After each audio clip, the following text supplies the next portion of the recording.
Hello, hello, my beautiful mermaids. Thank you for visiting my page. This is emilywand, and I actually wanted to just say a quick thank you to everyone who posted and sent me some of the most beautiful messages I've ever seen in regards to the PTSD post. I was overwhelmed by the response. I was actually not expecting it to get the kind of feedback that it did. And I had to actually take some time to regroup because I had a lot of emotions going on. So I am back with another commentary. Apparently, you guys like commentaries. You did. So I'm back with another commentary, and today I wanted to actually talk about something I've been thinking about the past couple of weeks, and it's been really fun to think about. And it's about the dream realm, the in-between, and other realms. And I wanted to start with why I call you guys mermaids. I feel like the people who are fans of Second Life, who are in Second Life, exploring, who really make this part of their lifestyle, they are mermaids. We are, our half of the body, the practical half, the material half, lives in the physical realm. And the other half lives in the dream realm, which I call the mermaid realm. And, we walk around in the physical realm, and everyone sees us as, in our human form. And, but every day we have this other half, which is the other realm of Second Life. And that's what makes us mermaids. We are in the in-between. And I've been thinking about this, and I've been thinking about you guys are gonna have to go with me with this. I know that it might sound a little crazy, but it's actually been really, really fun to think about.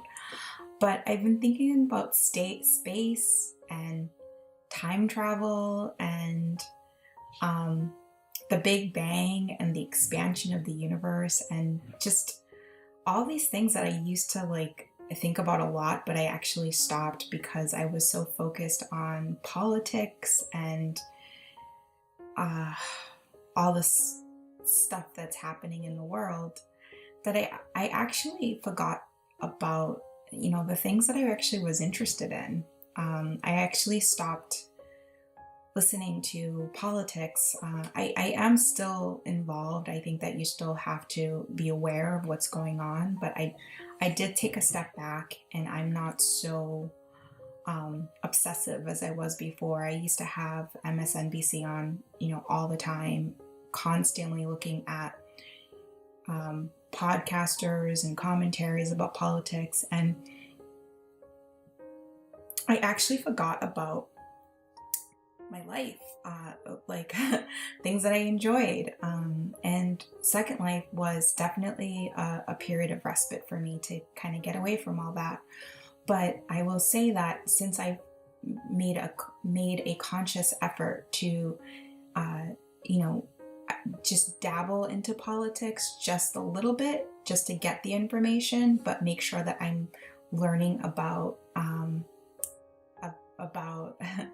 things that I enjoy, I think that my quality of life has been much better. And one thing I don't know what happened, but I remember in the 90s, everyone was obsessed with aliens. Aliens was all over t-shirts, and I used to have that alien keychain that I really loved, but I lost it. And people just stopped talking about aliens and stopped talking about other Earth-like planets. And I'm fascinated by that. And we actually, they've already have found other Earth-like planets, but for whatever reason, people aren't interested in that topic. But I'm like, why aren't we excited about that? And that brings me to Second Life.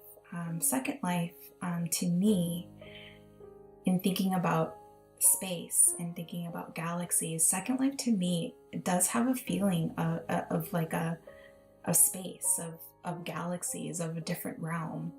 And isn't it wonderful that we can step into that realm whenever we want?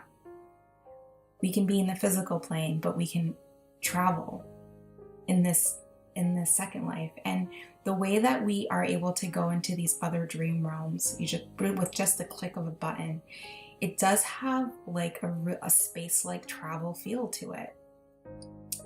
And you know, that's what I've been thinking about. Isn't that weird? But well, that brings me to Philip Rosedale, our founder, and him creating Second Life. And now he's on to high fidelity, and he still has this virtual world itch that he can't seem to scratch off. And at its time when he created Second Life, it was revolutionary. It was very, very fast forward thinking, light years, I would say, even away. And it still is. And unfortunately, the reason why I feel that it didn't take off was that people underestimated the fact that a lot of people are sheeples. They want to be directed, they want to be put in a box, and they want to be told what to do. And Second Life really was a mirror. It showed people, here's a canvas. You can do anything you want. You can be anything you want. You can create a world of whatever you want. What do you want to do? And the response was not for everyone, but for a lot of people. Because if you think about it, at its height, Second Life had 19 million users. Think about it. Now it's down to, I believe, 600,000. So that's a really, really big drop off.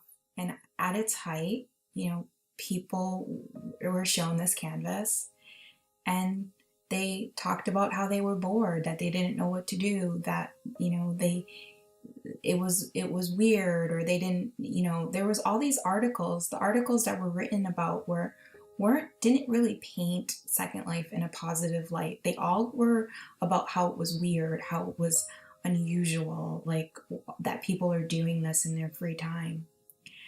And it really, to me, has an alien-like feel to it, has an outer world feel to it.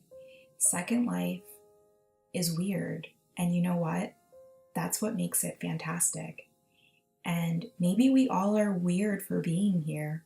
Maybe we're mermaids. Maybe we're a little bit alien-like. Maybe we are too fast forward in our thinking. But that's what makes it fantastic. And a lot of the people that were in Second Life went to Facebook, and they became very, very unhappy. I actually was in Facebook, and Facebook made me miserable. It put me in a box. It was not creative. It was just all these people just commenting and liking each other, or not liking each other. And it was a lot of drama. And I've ever since I've stepped away from Facebook, that actually has been the best decision for me in my life. But, I think that people just wanted to be told what to do. And I think that Facebook provided that option of it being structured. It's a very, very simple platform. And Second Life is complicated. Second Life is like real life. Like it asks you what it is that you want to do. You are in the in-between. Yes, you have this physical realm that you're in, but you can step into the other realm where you can be anything you want. And what is it that you want to do? How do you want to progress? How do you want to grow? So that's what I've been thinking about. And I have to go because real life calls, family calls, baby calls, and house cleaning calls. And yeah, so I thank you guys for taking this moment with you, my beautiful, beautiful mermaids. I hope you have a wonderful week, and I hope to see you soon with some new commentary and some new thoughts. Bye-bye.